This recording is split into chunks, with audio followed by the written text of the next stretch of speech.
Bana nzambe si tezaka moko secret na bombaki si tezaka moko lelo nangeza bino vérité c'est na biso ba chrétien e bana nzambe cité des oliviers et sika nazwa kimia cité des oliviers sika nazwa solution na ngani ça.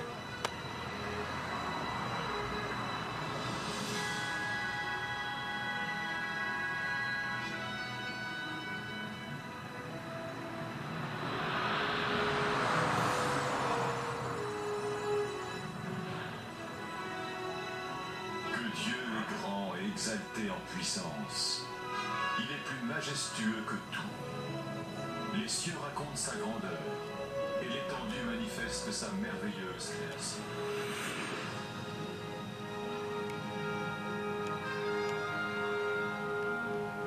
Jour après jour, ils ne cessent de parler et chaque nuit, ils le font connaître. En créant les cieux, bonjour téléspectateurs de 3xW, citedesoliviers.com. Comme vous le savez, dans notre émission, nous recevons chaque fois les hommes de Dieu à travers ce monde. Aujourd'hui, Cité des Oliviers recevra pour vous un homme de Dieu qui vient de loin. Quand je dis qui vient de loin, c'est de l'Afrique du Sud.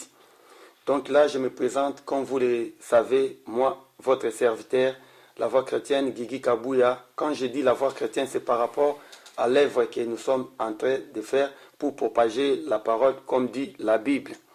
Bonjour, pasteur. Bonjour. Un boni. Kimizali gabi. On a boni libota non siko wuti. Non, libota za bien. Boni lingomba ya nzambe siko pe wuti. Baza malamu bango nyoso. Oui, lingomba pe baza bien, musala na mezo kende bien, baza malamu. Tout bango bien. Yamboto kota na kati émission na biso, j'aimerais miena tika yo sika o présenter. Na ba landi na biso balandaka biso oyebisa bango yo zali nani outi wapi comme ça bon tokota na émission na biso. Vraiment merci Mingi Ndeko.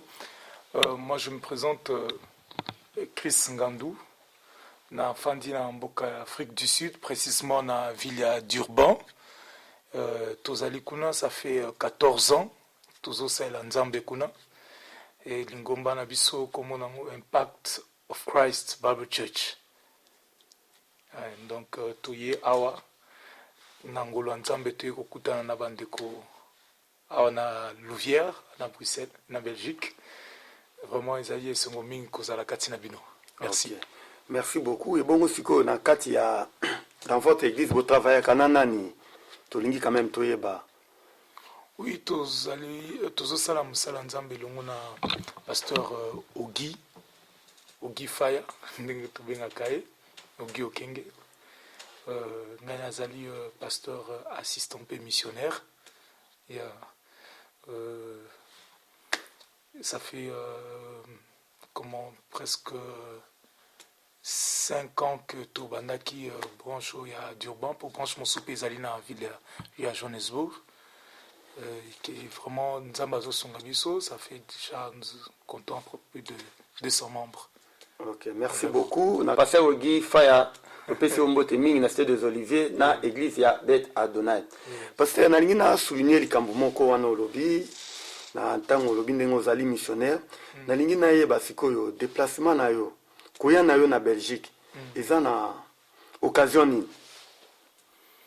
Bon, koya na na Belgique, zali na 2 volets, koya na d'une part eza champ missionnaire, kota la paix pour na sali mingi na travail mingi na champ missionnaire depuis 2006. Ça fait partie de la promesse nzambe la kagingaye en tant que na ministère que non nako kinemo bamboke belé côté sango malamu.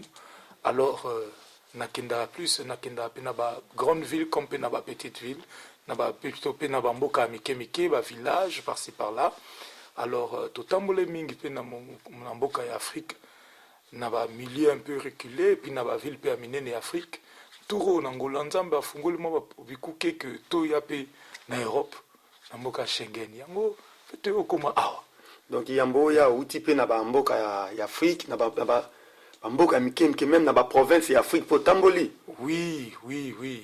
Na sala na kenda na ba s'il faut parler non seulement du Congo tout année ba mboka misoso neti na Zambie na tamboli presque ba province mike belé à Zambie na bino bapulungu mongo ndola kitwe baplace tomemisa ngo malamu na Angola na circuler baplace ebele na nini na mboka onini Zimbabwe kozali place moko te okikobombela nga na Zimbabwe nayebi Zimbabwe très bien koleka même certains Zimbabwe natamboli kote sango malamu na tokei na Rwanda na Burundi Uganda Kenya na Ethiopie côté à sango malamu même ata na île ya Idjwi entre Congo na Rwanda sur le lac Kivu côté à sango malamu tauti na zaki na Mwanda Boma Matadi na Beni Butembo tangu nakena comment entre place bandeko ya M23 bazalaki wana entre Goma na Butembo place wana tozalaki wana côté à sango malamu toleki ba place nyos na ba Lubero ba moka mike parce que très souvent ba mingi côté à tolingi côté na ba Washington na Paris mais tozobosa na bandeko za na bazamba kuna. Ok, vraiment merci beaucoup na bazolanda biso omoni lo tozoluka na kati émission yango yo ezaka raté olongo Afrique po yaka rapoto d'abord na Afrique faut ba non pe musala wana poto moni Jésus abanda inom na place na fief na e si mabimi libanda donc poto roya na yo côté ya c'est bien mais parce que siko ndengo ye awa na poto église yebi ko ye émission ya sango malamu église mumbaba na impact kuna na Durban baza informé ba yebi ndenge toye awa ba yebi pe baza au courant mais musala ezole kata sikoyo noti ko solola na chargé de presse na biso lokola bino awa na bet Adonai toti solola na papa Moïse kuna azali so azoyoka noti ko solola na bikeno na ngina le kana émission na pesi rapport na pesi bango rapport ndenge musala l'équipe ba ebaki ke tokozala awa lelo na bino na Louvière baza au courant. Ok, merci. Parcours normal. Merci beaucoup, pasteur Chris ndenge tolandi yo na émission na biso ya lelo balandi bazolanda siko toza penza kokota na kati ya émission na biso. Na ningi na tuna yo une question siko par rapport ndengo ye est-ce que sauter combien des églises bando ye oyaki na lukan bon nan na humilité lelo na kokisi je crois na kokisi presque une semaine de l'eau na visé d'abord qu'on visiter ya na visiter en église ya liboso côté ya oui alors oui na comment dimanche soir lelo za dimanche na nga ya mbona tei awa na zaki pa bande ko la borne kuna na Bruxelles va proposer nga pe côté ya mais le call invitation na bango ya ki na retard après oyabino yango donc ko s'engager ou était ok siko na ngina yeba ndenge tei awa lelo na Belgique je crois c'est la première fois ya Belgique to so ya Belgique to so ya mikili misusu apoto te awa na Belgique c'est la première fois mais mikili misusu ba France Allemagne Hollande sokenda oui kuna déjà toleki ok na ngina tuna omo tuna moko par rapport ya prédication ou bien par rapport ya milliers nani yeba différence ni trouver l'église à Poto par rapport à l'église à Afrique tant qu'il y a prédicateur message tant qu'on a quoi adresser bazo recevoir en comment est-ce qu'il y a-t-il une différence entre message tout na peuple au bazan à Poto par rapport à peuple bazan Afrique bon c'est qui est vrai que dans chaque milieu ba culture et que seni mais boyambi bana nzambe na loba ya nzambe ezaka presque ndenge moko parce que nous sommes animés du même esprit c'est le même esprit qui nous anime ils animé bandeko kuna na Congo ils animé bandeko kuna na Afrique du Sud pe awa pe na Poto parce que nous faisons tous partie de même corps tozaka corps du Christ alors même mulimo mo santo nezo sala kuna yango ne pezo sala awa na ibisi bino tangu nazwa kiloba na weekend tant na zul tant na kotina isika na awa na église na bino na sentir vraiment na m'y retrouver na sentir que naza parmi bandeko pour parmi ba africains ou quoi non exactement pour naza parmi ba africains mais na sentir présence en termes na sentir le comment le flow of the Holy Spirit comment hein mouvance ya Saint-Esprit hein na sentir que moi me sens toute la liberté à Saint-Esprit na katia salle le changement yo moni yango wana na moni vraiment différence ya makasi te ya nayebi que peut-être que na ba culture koto na bandeko na biso na bamboka mopaya na bapoto bazala un peu na ma difficulté compte tenu ya ba heure na bango ya misala et puis ba distance un peu mo milai pour na moni net poza na Louvière bandeko miso bafandi na Bruxelles kozwa ba train ba métro koya bazota misika pona ko église bazosala vraiment sacrifice monene tandis que deux fois kuna na mboka mon église eza nango na quartier bato bafandi na quartier baza na mwa facilité koya d'autres même que non baza na pression te penza bamisala lokola awa na poto soko sali te musala nde papa nde mama ndenge balobaka awa alors vous voyez que bato bazosala mwa basacrifice mpenza mpona koya particulièrement awa na église na bino na sepele makasi parce que y a une chose na Afrique balobaka ke na poto basambelaka mingi te par rapport ya bango siko yo moto uti kuna oza na église kuna na kati ya Afrique yebisa na biso ndenge omoni bato bazosambela awa na kuna.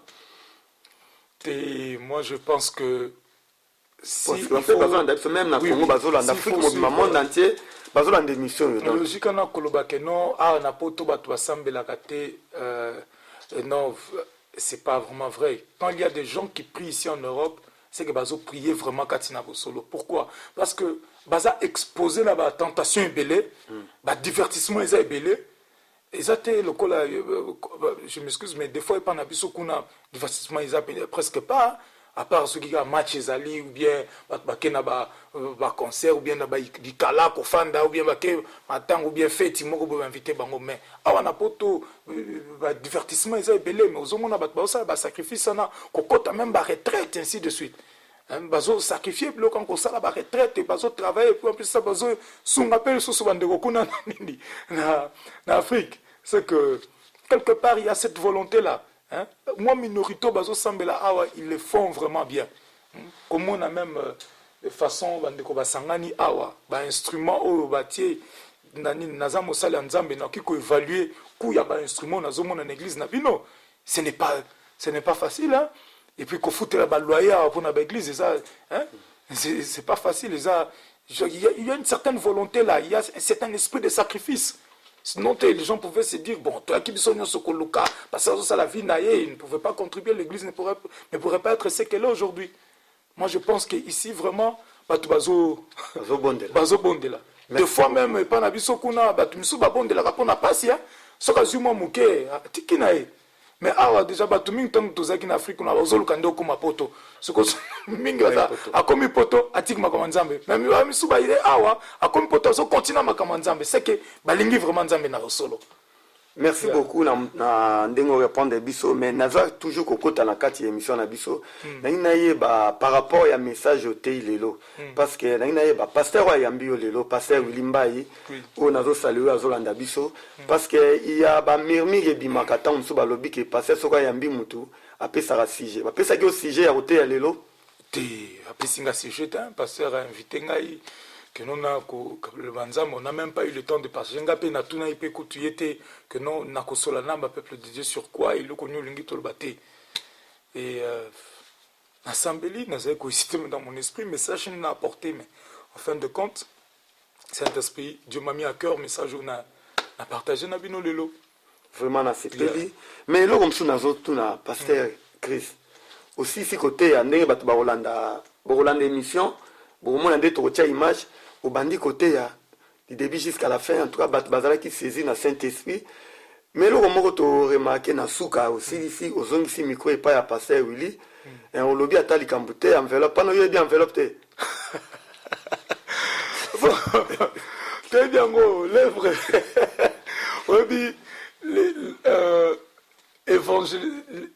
l'évangile est gratuit mais l'évangélisation et écoutez, ça coûte bien aimé pour nous véhiculer le banzambe. Bible ngomoro elobi que non. Bakubongo na ndenge ni soki ba okite. Bakoka ndenge ni soki basali batinda mite. Siko po botinda muto atinda mapo akeni koteya. Esengeli ezo senga mbongo okende te na compagnie aviation ke na Bruxelles Airlines to na Air France kuna okebi non kana za motei bopesa nga ticket na kenote na Japon. Ba otiko leka. Le langage que le monde comprend. Et ça, le langage, il y a échange, il y a mongo, on va payer ce ticket. Vous voyez, on peut se tickets par la foi. Entre-temps, même l'homme de Dieu peut passer dans un missionnaire, on peut passer dans la famille. Baza pe batu, baza pe na ba famille, baza pe na ba besoin. Mais en ce qui est de ko sala ba appel, ko sa net ko pesa ba enveloppe, bon. Tout est le banzambe hein. Yona no sala ngote. Bon, bazo landa yo ba o mona le na yo donc c'est pas fait Christ. Oya fui ici Dieu. Bo landa malam. Oui. Oh, bon, et ça le makana le ingete. Et ça comment ça le marape selon le besoin, oui, selon le moment. Par exemple, tu es na lingomba et que vous avez musala moko zo salema. Vous avez pendant temps sur la misala la construction. Tu l'ingito to bakisato Corrèze Fund, comment on dit encore en français, ko bakisa ko ça l'appel de fonds pour te tonga nini œuvre to sil sa musala kuna. On sent qu'il y a le besoin. C'est l'on dengue molumu sento okamba biso to ki ko ça l'appel de fonds. Mais ça t'appelle de fonds pour te non, n'a besoin na somba voiture moko awa, bongo na ye na bano tiango sima mkongo ba fidèle, na bano tiango na senga ngoli kola cher. Non. C'est ce qui nandenge toté le banzambe. Ce qui moko tout ami a ko pambola ngai, c'est que ça pambola ngai na voiture ou bien na moi eloko na mo solo. Problème est mais que non ngai na benga pour na besoin na ngai personnel, na benga ngoli kola cher là, je ne suis pas convaincu. Okay. Je pense que l'Éternel lui-même peut pourvoir pour moi. Merci beaucoup, Bandeko Balandi. Vous êtes toujours sur www.citedesoliviers.com, émission Nabino, Otolbela Makambanzambe. Vraiment, la CPLI, tout ça, message pe Nabino, pasteur Boyambara Batu. Pasteur Bayambi, awa l'église, ya beta Donai, pesi ETMT, yemoko ATI, balobelo, te d'un bolanda exemple, il y a pasteur Willy Nenga Yambara Batu, awa l'église, il y a la Louvière, église Beth Adonai na carrelage numéro 46. Soki boye wana boromona pasteur Willy, numéro na yango wana tokotia pona bino basali nzambe, ba bozo panza évangile. Pasteur Willy azali wana pona bino à tout moment bengi oye otei liloba. Merci beaucoup. Pasteur sikoyo to kota na message ya lelo. Oui. Na moni message ya lelo ezaki matata. Matata comment? Non, batu bazalaki penza emi batu basimba mi. On a vu vraiment la présence de Dieu. Et Dieu s'est manifesté à travers la prédication. Donc, na mukando tangela kibiso ya Luc 1:5. Si le temps d'Hérode. Ce que koki ko définir na peuple bazolanda biso parce que moi tant muso na prédication za na moi temps moko bo illimité blo muso mki on etika lara et on se tolingi to récupérer ce qu'on a quatre émissions. Temps Hérode, na temps oyo, différence, qu'est-ce qu'il faut faire? Vraiment, la linga qui un peu quoi attirer attention au peuple de Dieu, comprendre que non, toza comment, toza lokola, toza voyageur ou bien passager katina mokili oyo, vous voyez, qu'on fongle un peu notion à temps, qu'on faire voir au peuple de Dieu que temps est anini, parce que au monde Bible tout écriture est inspiré de Dieu.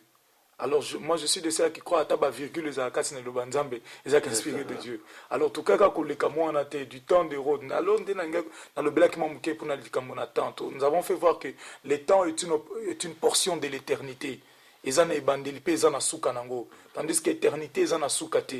Temps, ils ont banda quelque part, puis ils ont souka quelque part. Alors, on a bisogno surtout un temps bien déterminé. Tant qu'on est single, to battre la malam. Le plus grand trésor, on a ça motozali temps. Alors, ezalamobola tope mozibiso nyos tozalaka na 24 heures. Façon aux osale la temps na yo dès qu'on détermine place yo kokoma lobby. Alors, s'il y a quelque chose peut te rendre compte et pas une nzambe, te rendre compte c'était pour na ba mituka bandaku basi tozwaki ba bijou bilamba tolataki ainsi de suite. Non. Au bana autant ainsi de suite. Non. S'il y a quelque chose pour lequel nous allons rendre compte devant Dieu et que zala pona likambo na tango. Mokolo tokozonga kuna dans l'au-delà, tanto okuta na nzambe ko tuna biso eloko nyosala ki na tango ngana pesa kiyo. Yango tango ezali très précieux. Des dons on zamba pesi biso te ba ko sale lango manam to za la conscient pour natina na temps yango David azolo ba Seigneur apprends-moi à compter mes jours. Voyez. Alors inde yango to talisa ki ete to utina éternité to kotika tina tango pe to kozonga na éternité. Amen. Parce que tozali ba être spirituel. Nous ne sommes pas d'abord des êtres humains, mais nous sommes des êtres spirituels. Je suis un esprit, je vis dans un corps appelé Christ et je possède une âme. Na âme de place intelligence nanga na ba sentiment nanga ezali. Mais ngai le vrai moi, le vrai toi, ce n'est pas le corps que je vois.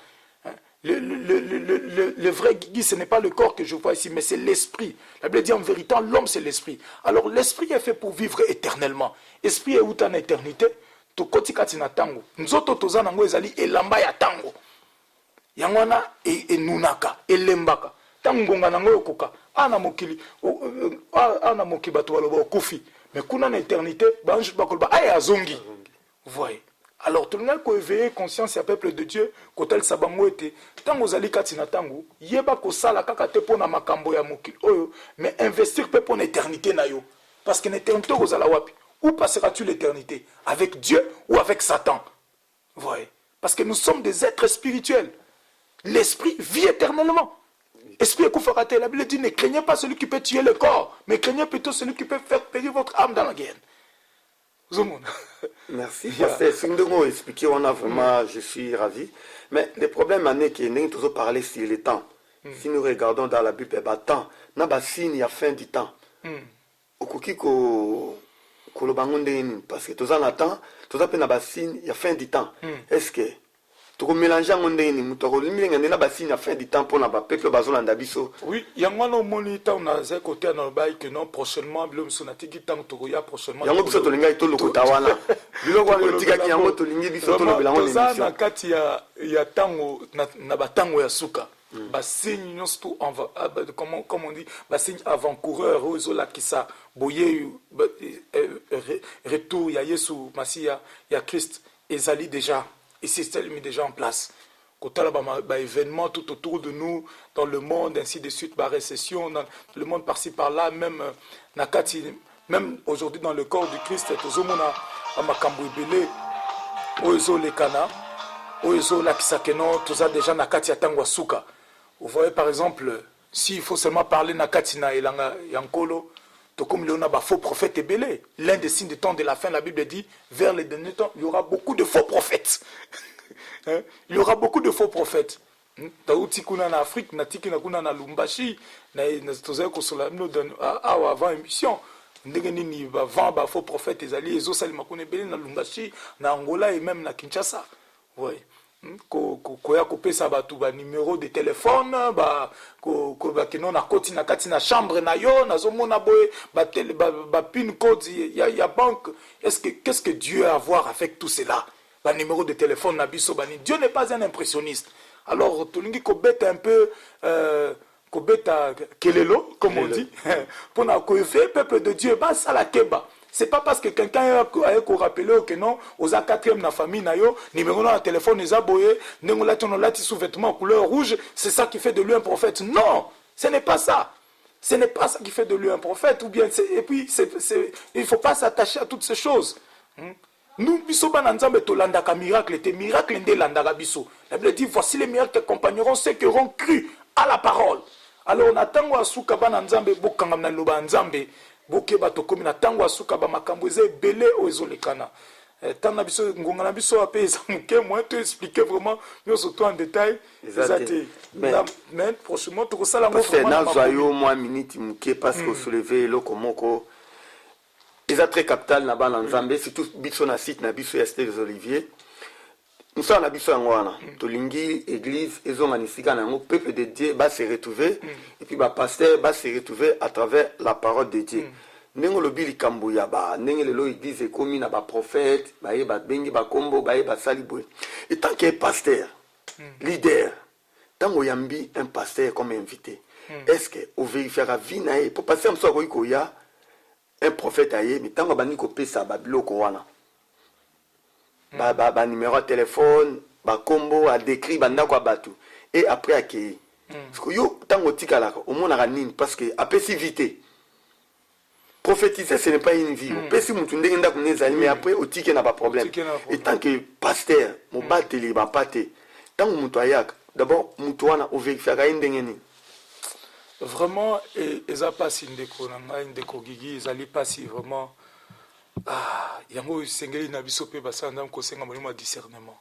Ya eza pasi parce que Bible dit que na tango asuka il y aura donc ange akoya lokola un ange de lumière. Hein, et si possible même certains élus seront emportés aux hommes. Alors esengeli vraiment toza na molimo ya discernement mpona koyeba kodiscerne nani oyo azoya na kati ya bosolo, nani oyo mpe azoya na mwa biloko ya se. Parce que le problème qui est là surtout c'est quoi? Eza bandeko misusu tobandaka na bango bien, mais à cause ya badifficulté ya vie bake kosimba bakesimba kisi bakoti bamaison culte bamaison misusu ainsi de suite po te mwa bacapacité moko boye surnaturel efungwama nyonso to wana parce que objectif nango eza nini? Succès na mbongo. Ouais. Et ça, le peuple de Dieu, ils sont là, ils sont ignorants. Balingi biloko ndenge wana bazolanda nde kutu bato ya bongo. Vous voyez? Alors eza pe pona biso pe basala nzambe moi pasi. Il faut qu'on reconnaisse comme ça dès le début. À moins que azala keno toyebaki toyebi moi histoire alekaki quelque part à saliboué à partir de record wana c'est important. Il y a un parcours pe ya moto c'est important. Référence ce que tozo yamba motu totuna a toujours référence aleka ki wa pili boso totuni kuna bonya sala ke musala ndenge nini ezala ki bozali bo ah yo questionner un peu weba que non place ni moto utaki to boy ko travailler un peu na ba Melchisedek moto uti azana origine to ebite place ni aleka ki donc il faut toujours référence ezala ndenge montant na leki ah sinon aucun déplacement sous bakotuna ngai abando ya au travail wapi bakopisa note travail qui n'a eu ça on a travail qui a na la vière bakotuna bino sango bokopesa rapport en fonction à rapport bokopesa kuna nde ba bikuko fungwa ngai tote bosomona alors nde côté nde ngana tozo travailler un peu pour na ko éviter ko c'est un peu ba ngana benga ba brigand brigand na kati na corps de Christ pour ba brigand tant bakuta nande kwana oze ko uta Jérusalem sur azokene vers Jéricho na histoire ya bon samaritain il avait dépouillé bakomi koya ko dépouiller ba tukati na ba église bazoke ba tu mawate ainsi de suite ba appel de fonds moko exorbitant ils sont sans pitié. Alors il y a beaucoup de brigands, il faut faire très attention. Merci pasteur Chris.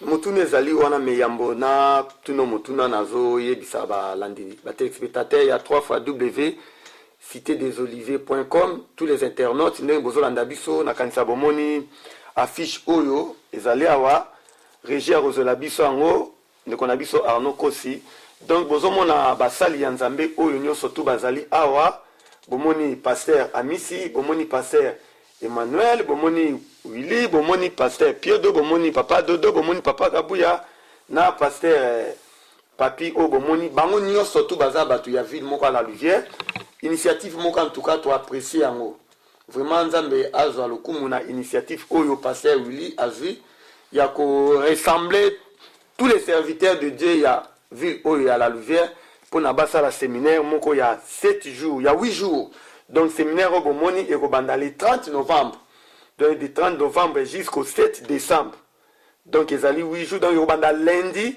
6 samedi donc toza ko inviter bino nyonso tu batu boza nzinga awa ya la Louvière batu ya Bruxelles batu ya Mons batu ya Nivelles ya Senef Manage bao nyonso tu bazali pembeni même ya Paris Angleterre partout bozwami Hollande Finlande mais partout tozoloba Canada oyo azwi occasion azanga te pona koya koleka na kati ya a participer na kati ya croisade oyo bomoni thème nango yangoyo ezali lignée fait la force de l'église de la Louvière donc basangani pour passer la force ya église ya la Louvière de toyisi bino donc kobanda à partir ya 18h30 lundi jusqu'à samedi à 18h30 jusqu'à à 20h30 donc dimanche ndeko à 9h30 jusqu'à 13h30 donc l'organisation est là donc na ba passer union surtout ndenge bomoni en tout cas vraiment to pesi lokumu mingi na Nzambe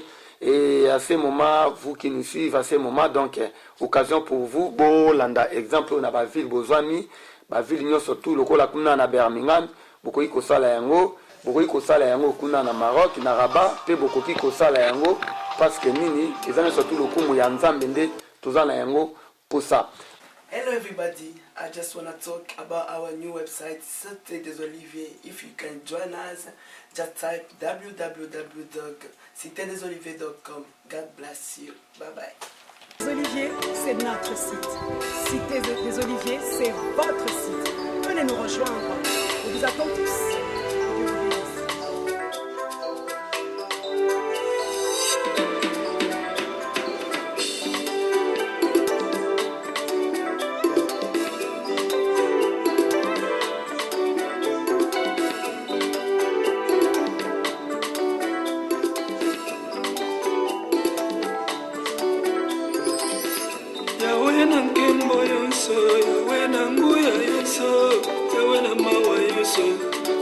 ezaki suka oya ngai molimo ekumisa so yawe oya ngai bomboi lisanzo na ye kozala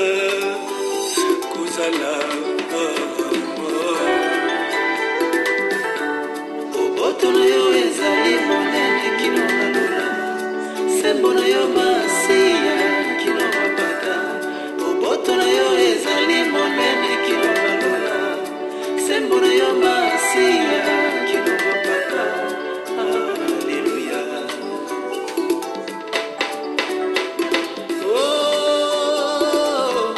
zuwa na yo lokumu likolo na lola kembo na yo ezala na serviteur de Dieu oyo awuti Afrique du Sud, Pasteur Chris. Pasteur Chris, question mosusu ye ndenge tolobi à propos ya bato bazwa koya comme prophète. Tolingi toyeba po bandimi pe bazaka na susi wana. Tangu yo yambi mutu aye a prophétiser, aye a tangu. Parce que yake yo etant que mobateli na sima wa apportaka message nini po oyebi ke nzela ndeko abeti eza mabe pona bandimi na parce que azotika basekel wana ekoki ko affecter église na yo église eko koma la problème po ya lobaki boye mais après réaction na bino basali na nzambe tango mutu aya sali eloko mo oyo yo sepeli nango te tango otikaka na église na bandimi no réaction ezalaka ndenge nini? Bon, premièrement, Yango, comment c'est que je vais dire que tant que bafo prophète bazo le kakati na ngomba ba dégâts ezala kaka après départ na bango. Vous voyez, ndenge na uta ekoloba awa ota na lisolo ya bon samaritain bazo opérer exactement le kola ba brigand parce que objectif na bango ezate pour basunga ba âme mais ça ko dépouiller bazo na ba dépouiller bango na ba bien na bango financier et matériel. Vous voyez, bazo na te ko se contenter na lipango nza mazo pesa bango bazo na ba kende au delà ko yiba ba peuple de Dieu. Alors biso ba pasteur ndeto pe aka le pont cassé tant totika na église parce que ba plainte na bango ba problème na mo ezongela ka biso.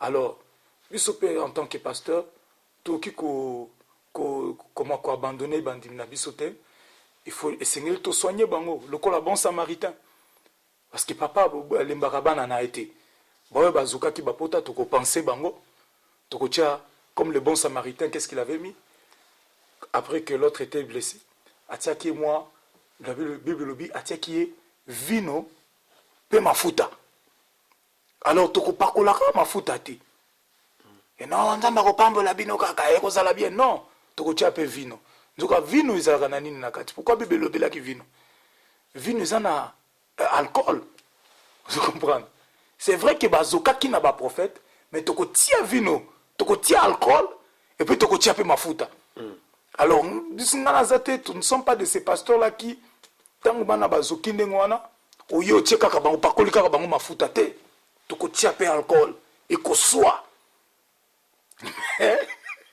ils ont traité ils ont vraiment microbes parce que quelque part c'est eux-mêmes qui ont cédé se sont laissés emporter zomona yango na tozobeta c'était bana nzambe bo s'attacher na liloba nzambe parce que parole de eko faire croître bino ça vous allez mûr un chrétien mûr et chrétien mature il ne va pas se laisser emporter par de faux prophètes wapi ba voyant o bazalaka na nzela bazala otanga ba pomme de main tozomona esu bango te na ba Afrique na tozomona bango esusu te ba komi na ba église bango de tozobenga bango ba prophète lelo. J'en ai éprouvé plusieurs. Je me suis déguisé comme simple fidèle. Mais au moins, on dirait qu'ils savent, bah, esprit faible, bah, ils vont prophétiser. En public. Il s'est gêné à 4 micros. Oui, je fais cette expérience dans Lubumbashi. Prophète a prophétisé. Prophète a prophétisé. À lobby, 20 personnes à abattre les mains à $20 pour tout ça les locaux. 20 personnes, bah, Nazeli bato azana prophétie à 20 personnes avec $20 chacun d'eux. Bato batelemi azo prophétiser les bango papa 20e je me suis rassuré que ngana zala muto suka 20e. Naye pa tout ngape na ina $20 nanga amoni ngalobi unabi naisha.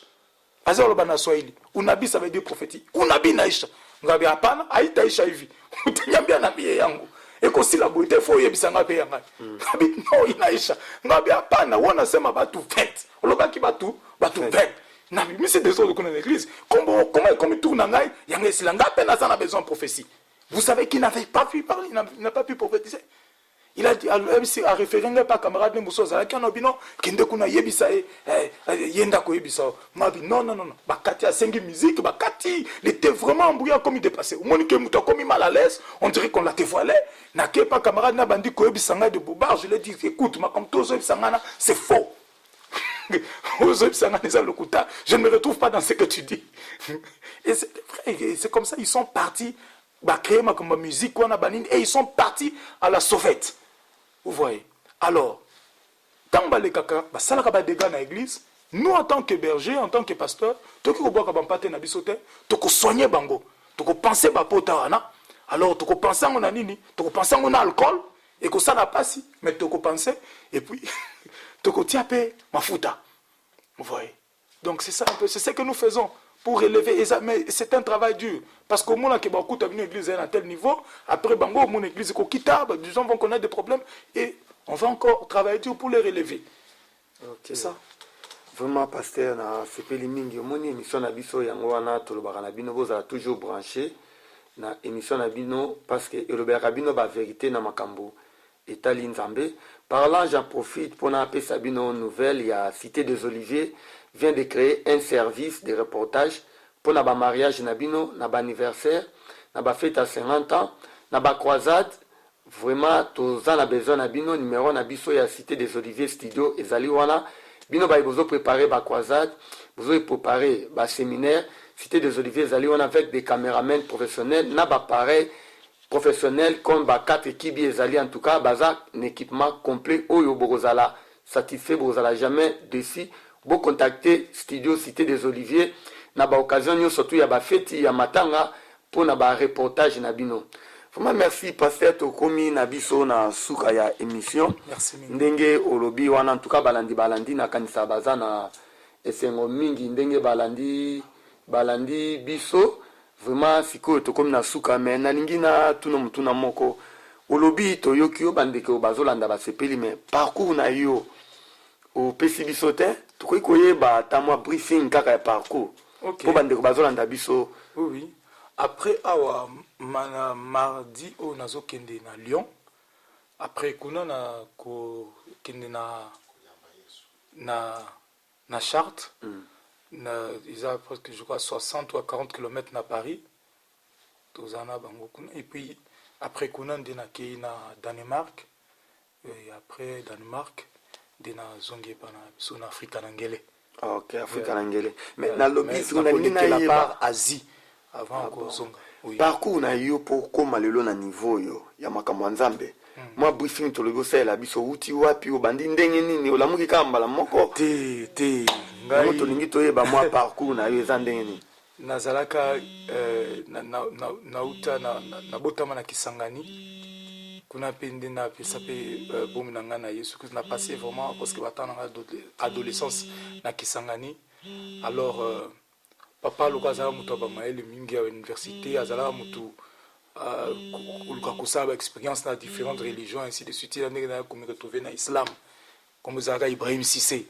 Combien de temps ça dans l'islam mon parcours peut ça rabi sur moi malamu vraiment na zo ba susté j'étais trop jeune mais na c'est pas en islam makas na kota en islam na côté na côté en islam c'est lors il y a campagne d'évangélisation il y a évangéliste mon Renard Banquet na Kisangani ya to pisaki bon na biso na Kristo kino lelo to kobi na bonzambe wana tant to epeto to yeko koma na Kinshasa na bani 97 l'air ba période d'entrée AFDEL wana ça qui formé na ba campus pour Christ na ba formation ba disciples formation des serviteurs il y a ba prédicateurs na koma qui ordonné comme enseignant de la parole wana na église CPK Salongo et pendant papa na ngamuli Mathieu Kazadi pasteur Mathieu Kazadi za siko na Abidjan et tant que kende na comment évoluer un peu na résurrection et pas pasteur Domingoi donc au fanda kuna entre temps pe nazo servir ailleurs par-ci par-là donc par cause vraiment moulai to bandaki musala kuna na Kinshasa moi c'est le moment ya prière comment qui plus tard église achète assemblée charismatique les élus de Dieu na ko tika bandeko kuna na ko kende mboka comme Afrique du Sud. On a parcouru ça que nous on n'avait pas quoi il fallait n'aller des États-Unis, mais il fallait que par transitant par la Zambie, mais nous avons na sali que na commune na Zambie, na comme kosala Nzambe kuna Zambie, na ke Zimbabwe na sali Nzambe na Zimbabwe, dépendait au côté Afrique du Sud. Tout fondé d'abord na ville à Johannesburg, tout sali Nzambe kuna na église comment foi et victoire en Jésus-Christ, faith and victory in Jesus Christ. Et pas ya pasteur Mike Luamba wazali pe no konangai.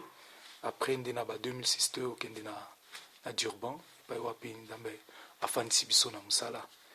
Ya donc c'est ça un peu tous peu tant que to comme pe kuna tous peu formation suna ba américain na teamwork ministry nous acquis formation école biblique. Voilà. Yeah.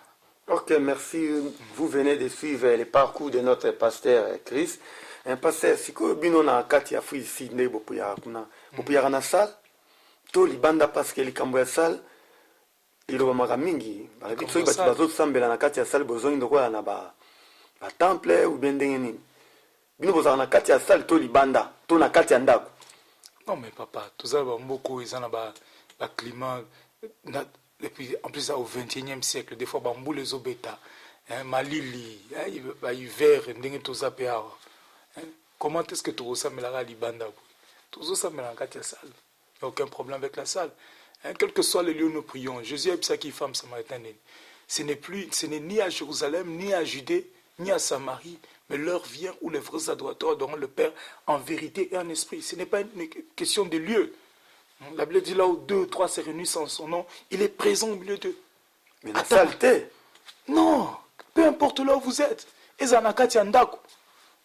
Ezanasi a payote. Le kon a ba place tokinda kuna na ba mboka kuna ba zambe tozala des fois na sa ba nzete, na sa ba mandalala na sa comment? Peu importe ici l'église ce n'est pas le lieu, ce n'est pas les bâtiments non, les lisanga bato. Merci beaucoup, pasteur. Mais permettez-moi de vous poser une question. Oui. Cela veut dire une simple question. Oui. Vraiment, je m'excuse. Bon, Ezarol Nayo, parce que tu es un pasteur, Nalingi, on répondre biso la question moko. L'église Nayo, tant que serviteur de Dieu. Moi, ça quoi côté ou pas? Papa, pour Nangai, d'abord, dans Zongeli Nayo, c'est bien que la Bible dit en vérité, l'homme, c'est l'esprit. La chair ne sert de rien. En Christ, la Bible dit, il n'y a ni juif, ni grec, ni homme, ni femme. Devant Dieu, nous sommes des esprits à son service. Selon compréhension d'Anga Liloba Nzambe, comme nous sommes des esprits au service de Dieu, ceux qui nous ont appelé moi Singolo. Yakote Liloba Nzambe, le kola ba Josmeya, ba Wanita Benyom. Le problème est ça. À côté, il y en a. Parce que toi, Mbaki, tu me soupes à lobby, moi, si, à côté à terre. Précisément, j'ai sali le docteur Roger Bouleli, ou à l'obaki, moi, c'est à côté à terre. Est-ce que vous êtes prêt à confronter quelqu'un à débat biblique un jour? Bon, moi, je ne suis pas vraiment pour le débat, je respecte chacun dans son opinion. Kosolola, makambuya, Bible, ndenge komoko, à l'obaki, n'est passé Willy, à l'obaki, to fanda, to solola. Biso tout ça la Bible mon ko Bible ezami ça tout to solo là conviction ezani place ezani expliquer ngai soki nga na zana ere na yeba est-ce que koi kondima moi un jour ko solo là oui solo là ça va comme ça chacun pourra donner son opinion voilà. Son point de vue aussi longtemps que ils ont empêché de sauter tout côté là. Pas de problème. Ouais, le pantalon T. Ouais, le non. Carrément, il faut qu'on couvre la tête. Même si il faut pas qu'on voile. Est-ce que toutes ces choses, ça nous empêche d'entrer au ciel? Ça nous empêche de voir le royaume des cieux. Vous voyez? Donc, voyons un peu l'essentiel. Quelque part, l'église, un peu, na Congo, tout ça, un peu distrait, moi, bah, futilité, moi, mike. Oh, pourquoi qu'on a besoin de voiler ma tête? Oh, pourquoi qu'on a besoin de tika? Bah, c'est un pantalon. Mais tant que on a koto, écoutez, na, bah, hiver, voilà, tu souffres. Vous voyez? Alors, tout confondre tes cultures nabiso, na bonzambe. C'est deux choses différentes. Nous sommes des esprits au service de Dieu. Ok, merci. Donc, pasteur Emmanuel, Yundum Tozolanda, Biso, pasteur Emmanuel Mukenge, na Roger Bouleli docteur donc pasteur Chris aza prêt ya koleka na émission bosolola makambo nzambe bo débattre soki tokobe yango pe débat na yebite kotala ba point nini oyo za nango d'accord na oyo ya za nango d'accord te donc wana nzambe asala biso grâce pour eleka malamu biso tokomi na suka ya émission na biso pasteur siko bao baolanda na free site nalingi oloba mwa maloba moko pona baoni surtout bazolanda yo bandeko na free site o bayebi ko yaki musala wa o meka kolobela soki po lobi na lingala français anglais pe kozala malamu surtout na anglais. Merci Mingi, non, c'est pas ma casse d'idée, je me sens toujours plus à l'aise dans ma tête quand même en anglais. People of God, it's a privilege and honor for me to be to find myself here in Brussels, precisely in Louvière Church, where I've been received by Pastor Willie, the one that we host not long ago here in Durban. So I've been hosted today by the man of God, Papa Gigi, in this show, to share the word of God with you. I've been really honored in this place, and I praise God for what is going on in this place. It's I really praise God because I can see that they are very mature people, mature Christians. They really take, the work of God seriously. So my prayer and the desire of my heart is that may God increase this church. May God give them the desire of their hearts. And I can see that very soon this place will be very small for them. May God increase them. May God establish them again. And I declare blessing, grace, and favor for all those who are listening to us there in South Africa, in USA, in the UK. May God be with you. May God bless you abundantly. Thanks very much. Amen. Merci beaucoup, Pasteur Ningi Sali Bango Sabalandi, Bao Kaka Anglais. Biso pe toloba yango ka ya mwa muke, mais en tout cas, c'est un mingi. Ndenge tozalaki na émission na biso tokomi na ona suka me passer na lobby soki nzamba sungi moi année prochaine tokoya nza na kati ya free seed komkuta na bino puis na kati église soki nzamba sungi na mois de mars tokoya cité des oliviers koya wana pour isala ba interview et mona ndenge nini makambo ezotambola kuna ndenge nini bozotambola na kati ya église na bino kuna na free seed. Vraiment merci mingi, il est temps pour moi de remercier les zéros en l'ombre. Où bazo travailler na biso kati na cité des oliviers vraiment comme Moré Kyonga euro dans l'ombre tozo salela na kanisoko d'émission ndenge na ba conseil na yo ndenge ningaka tozala vraiment to remercier yo mingi mbote mingi to pesi na papa Dodo oya za kana biso tangu nyonso tout papa Dodo nzeza vraiment atika biso te azoko apporter plus pour na kati ya émission oyo ekende liboso. Merci beaucoup na pasteur Willy Mbai oya ndimaki kozala na biso kopesa biso esika pona kosala émission na biso ya mokolo ya lelo tobosani pete pona kopesa merci mingi na oyo ndeko akomelaka biso na site na biso Cité des Oliviers mama na biso Ange Nyota Amundala na Londres tobosani te Nicole Moza Amundala na Londres vraiment nzambe apambola bino bo continuer kolandaka émission oyo bo komelaka biso John Mukamba kuna na Londres na Bar King vraiment nzambe apambola yo topesi mbote mingi na Dekos Mukoko na Bruxelles na Lili Bimacha vraiment na Bruxelles topesi yo mbote mingi Liliane petite sœur propre vraiment nzambe a pambola yo topesi mbote mingi na mama Chantal Elama mwasi ya papa Moré Kyonga kuna na Mons bande konoso tu ya Mons mbote mingi topesi mbote mingi na ba oyo ba benisaki biso na Maroc mikoeleki na kanisa bozotala bemission ya Maroc vraiment mbote mingi na président Amisi na kati ya Maroc tobosani te moko ya cité des Oliviers Doudou Masosa mama na biso Light mama Light yo yebi vraiment nzambe apambola yo topesi yo ba bonne guérison na mukola lelo dimanche ya mukola lelo topesi yo vraiment ba bonne guérison mama Light lifoku nko vraiment nzambe apambola yo longo na mwana mbote na ba nyonso tu baza na Maroc Merlin oyo tobengaka tango nyonso tu Vincent Gomez nzambe apambola yo topesi mbote na cameraman na biso azalaki na biso Arnaud Kosi na pesi anniversaire na mona na ngai Nathanaël na mkola lelo le 23 novembre oya kokisi 8 ans vraiment que Dieu nous fasse de bonnes choses nzambe azwa lokumu parce que lo basuko koyi koloba kopesa mbote na ba oyo yo ibenda bango poto clôturer émission na biso.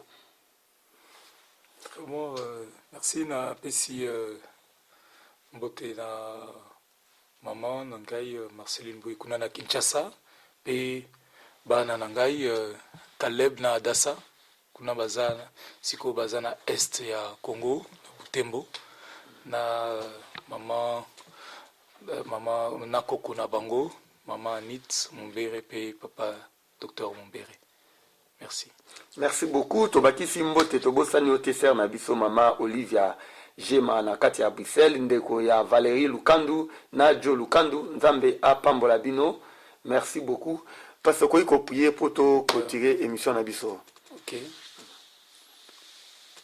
Heavenly Father, we thank you for this wonderful moment that we spend in this place. Thank you, Lord. Let all these people that will listen, that will watch this show, let them be blessed. For this little moment of the word that we have shared, Lord, let it bring blessing and peace, breakthrough, miracle and stability in the life of your people. I proclaim love, I proclaim harmony, I proclaim peace and prosperity to the life of each and every person who will listen to this message. In the name of Jesus Christ.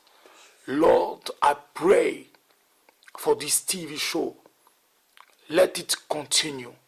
Let it increase.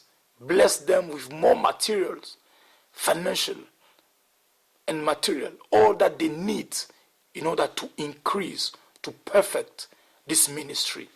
In the name of Jesus Christ.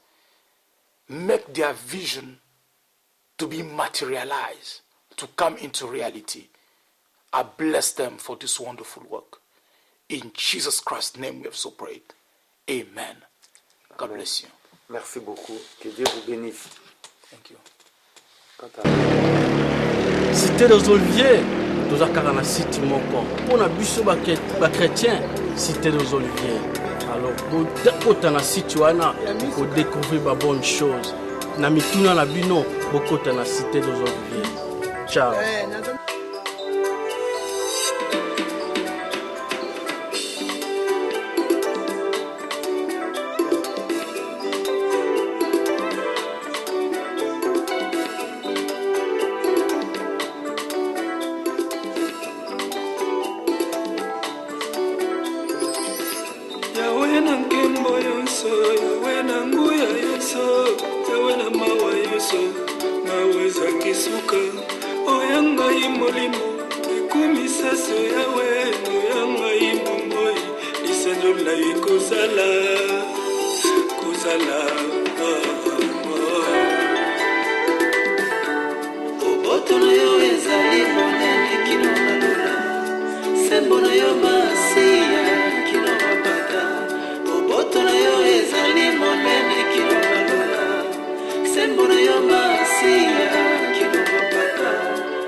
Yo kelaki bazwi